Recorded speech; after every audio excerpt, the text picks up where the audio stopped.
Hi, welcome to Tomb Raider. I keep wanting to say Tomb Raider 3 because of Assassin's Creed 3, Dead Space 3 and Crysis 3 I guess. Anyway, Tomb Raider. We pick up where we left off. We just stayed the night, woke under a cliff, woken up fairly hungry and looking for food. So head this way and you come across this corpse hanging from a tree. You may have noticed the dirty edit there where I fell off the log 3 or 4 times in a row. But then it's a question of leaning out to grab this bow off the dead body. And I like the way the cutscenes seg into the action here. There's almost, you don't realise the cutscene's finished, so I tend to be there 5, 10, 15 seconds going, okay, come on, when do I get... Oh, I've already got control back, that's neat. And there we go, there is the bow, the makeshift bow. And now it's time to hunt a stag. I ran around and got a bunch of arrows, and then went stag hunting, and sure enough there's one just in this clearing here, and he puts his head up to look at me, or she does. Kabloosh! Straight in the head. And then there's kind of a gross skinning scene that reminds me a little bit of Far Cry 3. There's another game, 3. When Jason's skinning stuff, although this is done a lot better, has to be said. Jason was like, that's disgusting, but it never really looked like he was skinning the thing or doing anything that gross.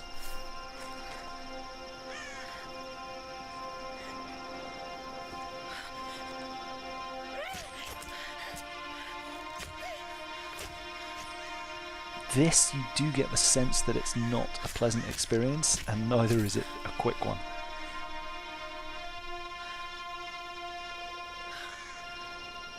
And that is not something you want to be doing, really. Anyway, Lara now has some meat. Not that kind of meat, you filthy boys. Some stag meat to cook. And I also found out what these ghost relic things are all about as well. There's one up there. Turns out you have to shoot them with the arrow. So you'll see here, after jumping at it and chasing deer around and everything else, there we go. I think I ended up getting 3 or 4 of them in the end. And I went to the map trying to find out if they'd be indicated on there, but they're not. Anyway, when you run out of arrows it's quite cool because you reach back there for your quiver but don't find any. So I headed back to base camp and sat down, and I'd earned a skill point. Lucky me. So I had a look at the skills, as you do. Animal instincts. Observation allows you to find hard to reach animals. Extra rewards when looting animals. Thoroughly search crates for extra rewards. Animal corpses, extra salvage. Arrow retrieval. So I figured I'd go with arrow retrieval since I'd just run out of arrows, not realising that I'm about to be swimming in arrows, although whether or not that's true later in the game, I don't know. But, you know, I guess the goal is to get every skill anyway. And then those ones on the right... Oh, excuse me.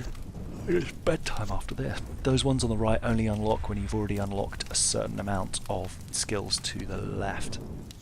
And then as I was leaving I discovered that there's another set of skills called Hunter, but we'll have a look at those at the next base camp. Anyway, the radio chirps into life and it turns out that some of the guys are alive, so you head off to look for them, and this door is now open, so I was like, whoa.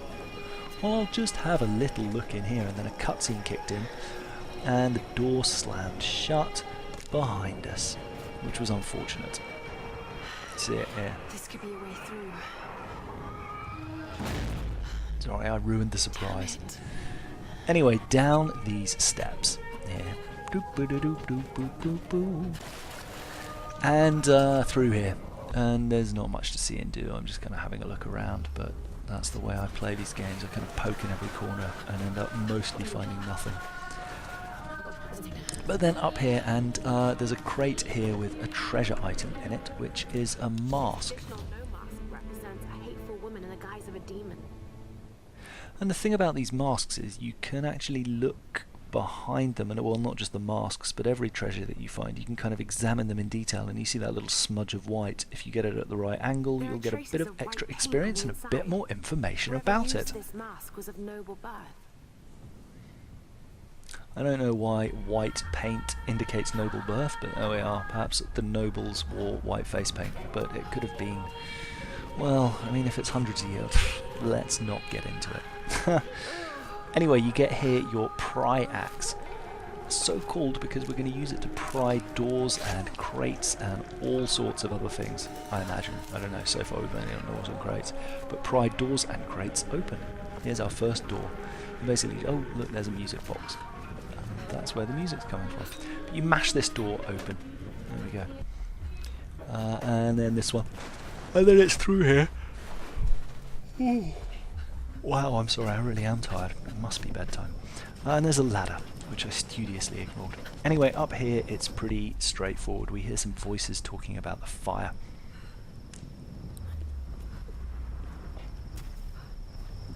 Hold on, let me find out. There we are, voices in the background. Turns out it's just, I think her name's Sam, the Asian girl, and she's met a new friend, as we'll see here. I was being a little bit sneaky. I was like, maybe I can peep around the corner, but then the cutscene kicked in and did it for me. Like that.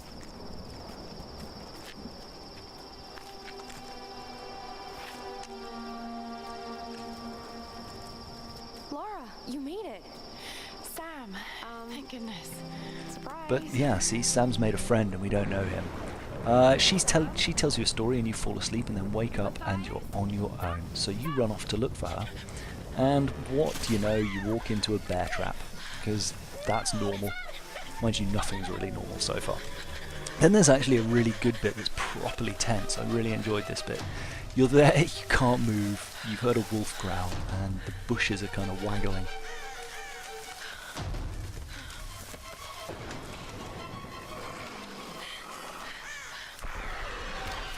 And you get a bit of slow motion to kill the wolf. The second one was kind of boring. There it is. The third one was nice though. I got a pretty amazing headshot, I'd like to say. Maybe not. I thought it was nice. Anyway, then your friends turn up and they help you out of the bear trap. And you split up. You stay with Dr. Dude, who you were fighting with on the boat. And the others go to look for Sam and New Guy. You go to sleep, and when you wake up, your leg is miraculously cured. Look, you can jump and everything. But you know what? I'm not going to complain. And you go catch up with Dr. Dude, who's gone a-wandering. There are also, just killing something and got mauled by a wolf. But here's Dr. Dude, and he is standing by this temple door. These are fascinating. Together. They are fascinating, and you realise you have to open the door using this crank, but your pry axe has only got a wooden handle and it's not up to it. So then you learn about salvage, which is in all these crates that I was poking around in, and you can upgrade your axe for 50 salvage, there we go, and make it a bit stronger. I'm sorry, third yawn, ridiculous.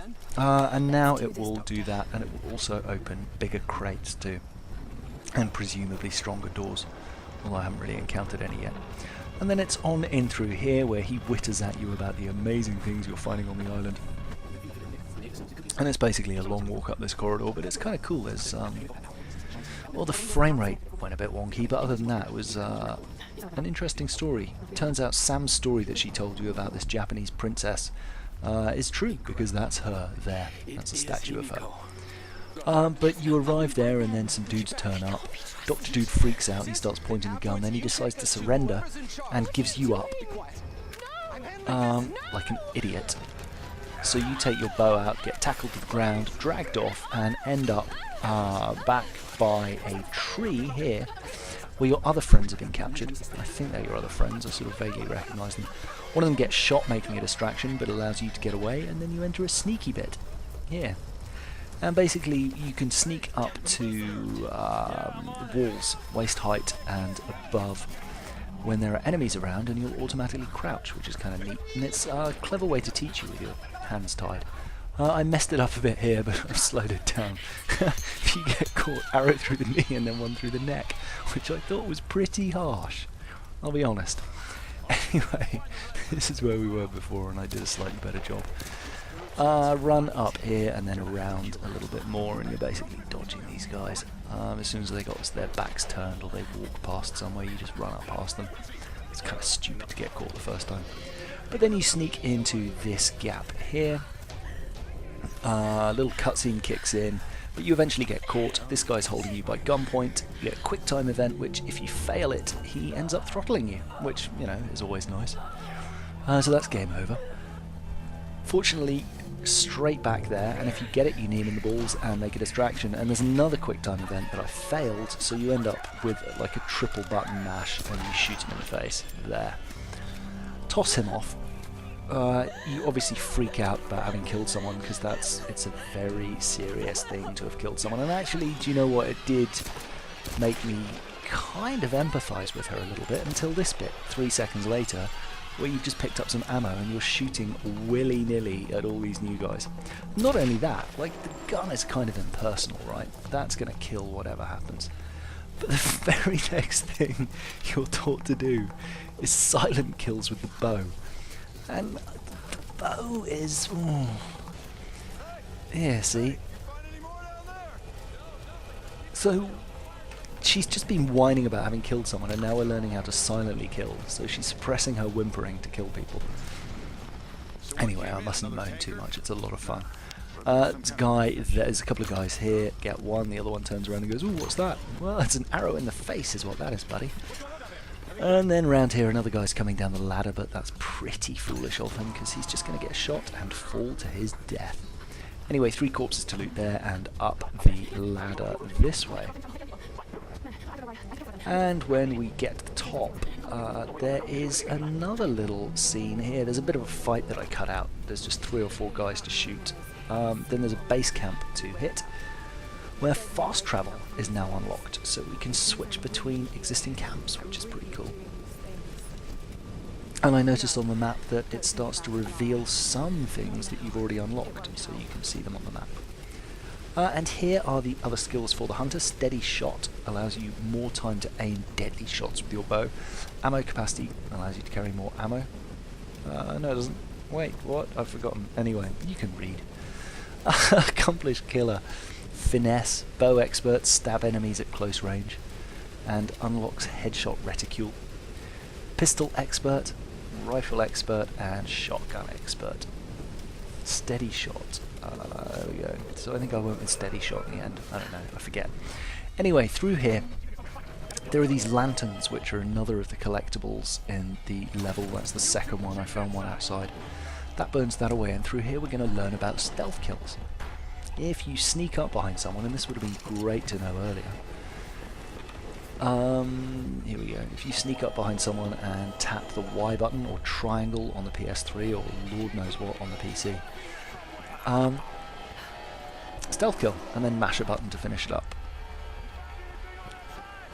And then same again here. And then there's a couple of guys with guns or bows or whatever just over on that far gangplank there. So one goes down, he comes over to investigate and goes off the side. Unlucky dude. Then it's up here, and there's a lantern somewhere to shoot. There's also a guy there. Now you can shoot walls. There was a training bit earlier where it said shoot walls to attract their attention. So that's what I did. And then there's a guy set fire to the floor there. So there's flames licking from behind. Then it's a jump across here, a quick loot, and out and down the zip line. Which is bizarre because it pretty much takes us to exactly where we were before. Like, I went exploring for about 15 minutes after this and discovered that I could have just got back to where I went in there. So realistically that was optional. Anyway, pushing up past the zip line where it drops you off, there are some lanterns and some other hidden bits and pieces around there to pick up. A couple of GPS caches. But there's this climb here, and while it looks amazing, all you have to do is push up. Which is a bit disappointing, although better than a quick time event, I suppose. Then along here, where you're off to meet the captain of the ship. Here, he's being mauled by wolves. But he's holding them off okay. However, his leg, as you may notice there, is in pretty bad shape. So you're helping him back to camp when he collapses, and he's just revealed to you that the wolves are hyper-intelligent wolves, and they've stolen his pack with the, I think, satellite phone and radio and first aid kit and morphine and, well, obviously everything useful in it. Because why would you put anything in your pockets? Oh God, what am I So you realise, unfortunately, that you're going to have to go chase down these hyper-intelligent wolves. There's one up there. Unfortunately, I didn't shoot it in time, which was a shame, and I forgot I had a zoom, because I might have been able to get it. Who knows? Anyway, if you want to see the first part of the playthrough, it's there on the left, and the third part I will upload sometime tomorrow.